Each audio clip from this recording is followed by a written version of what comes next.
who is in the bubble. And, you know, guys, we've gotten to know Chris over the last couple months. He's come in, his personality, I love hearing from him. And, you know, there was a different tone to Chris Haynes today. He said some powerful stuff. He had a lot to share about his personal experiences here. And I just want to get your reaction. And Shannon, I'll start with you on what you thought about what Chris Haynes had to say today. Well, Chris believes that the emotion were extremely high. And he said, and what I gather, Skip, is that it wasn't well thought out. Because the night before, Skip, they was like, okay, what's going to transpire? And it seems to me they wanted to be in on what the Bucks were going to do. And it seems like the Bucks made a unilateral decision, and it forced all the other dominoes to fall down. And it was a last second. Right. It was like 5 minutes to tip off. Right. And you mentioned earlier, okay, you make this decision.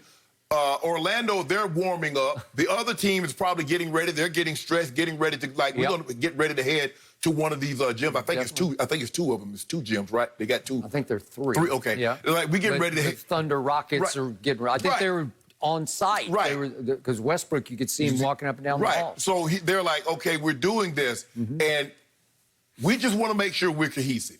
We just want to make sure we're unified. Yeah. We don't want one message to come out here and then we got to react to that message and then become unified. We would like to be unified from the jump. And I think that was the biggest thing that I gathered from what Chris said, is that the Bucks made their decision last minute, and it forced everybody else to make a decision last minute when everybody would have wanted to be on the same accord from the beginning. Two is that although the Lakers, some of the Lakers, obviously some of the more prominent Lakers, because it said LeBron left, Kawhi and some of the other Clippers left, seemed to me that they're like, we're willing to forego this unless these owners, Skip, and the owners said, we're going to, over the next 10 years, we're going to donate $300 million. But Skip, if I give a person money and says, okay, this is what you need to do, but you have no knowledge how to do it, what good is that? None. Agreed. And so you donate money to the community for what? Until you change laws that impact these communities. Putting money into the community is not going to do anything. How much has the NFL given to the community over the last 3-4 years? Well, they said they're going to donate another 250 because with the players coming. Right. To what? Exactly, Skip. So until laws are enacted that impacts these communities, then that money can be put to good use. But as long as the laws are implemented to hold, to oppress, to deny, like you're just throwing money into a bottomless pit. And for the longest time, Skip, people think money is the key to all. Well, if I got money, no. Now, it gives you access. It gives you a means to maybe handle certain situations. You get better health care. You know, you ever run afoul with the law, you can have the best attorneys. Money will do that for you. Yep. But there are certain problems that money can't fix. Agreed.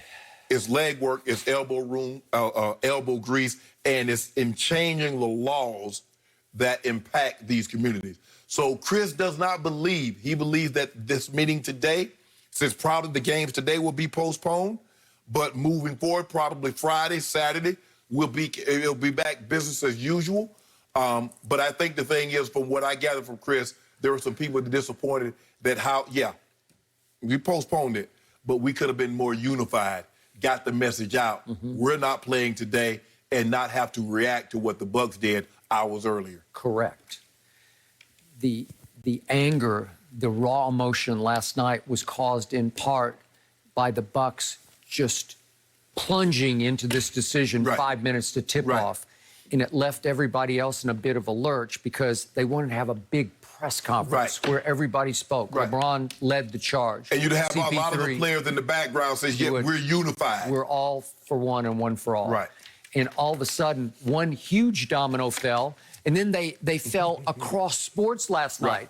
Baseball games were canceled. MLS, WNBA games canceled everywhere, sort of because it put everyone in an awkward position of saying, well, are you really going to play too? Well, you had the NBA couldn't. Yeah. Once the first game was canceled, there's nowhere anybody else could play. How could you? No. You'd look terrible.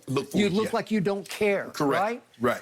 So, again, what was most resounding came at the end of the night when it hit Twitter like thunder that Lakers, Clippers are out. Yes. They have voted out, and that LeBron led the charge out the door of the meeting room. Right. Lakers and Clippers. Right. So we got Bucks, Lakers, Clippers, and all of a sudden, Adam Silver is faced with my best three teams say they're out.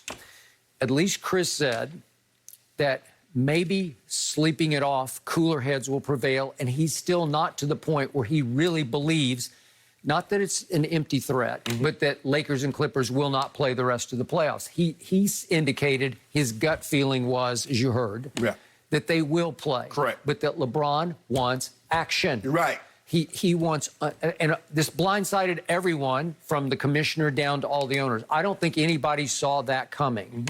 Just read a piece on espn.com that indicates everybody was blindsided. Yes. And because they said, Skip, they said the Bucks coaches, Bucks front office had no idea. Right. So if they didn't have an idea, it's hard for me to imagine that the NBA execs had an idea. So when LeBron marched out the door late last night, you don't think that got every owner's attention? Absolutely. You don't think every owner has been on the phone today to try to smooth this over a little bit, to say, hey, what do you need? What do you want? Right. Back to your action. We need you to... Well, the Bucks were on the phone from the locker room. We talked about this earlier.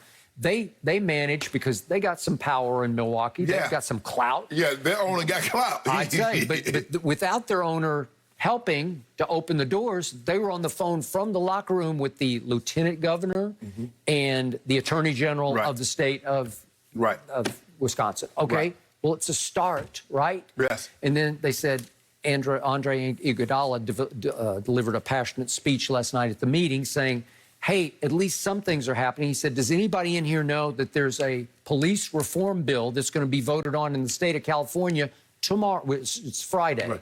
I just read about it. Yeah. SB 731, and I read what's in the bill. It's a start. Right. It's pretty good. Right. It's about consequences. Right. It's so at least that was already in the works in the state of California. He's saying at least we have some things going forward here. So maybe cooler heads will prevail, but obviously I don't want to see any of this get diluted by everybody saying, we're okay now, because you're not okay now. Skip, I think the thing is also is that when you see these billionaires and multimillionaires, when they donate to these campaigns, they get exactly what they want. Yeah.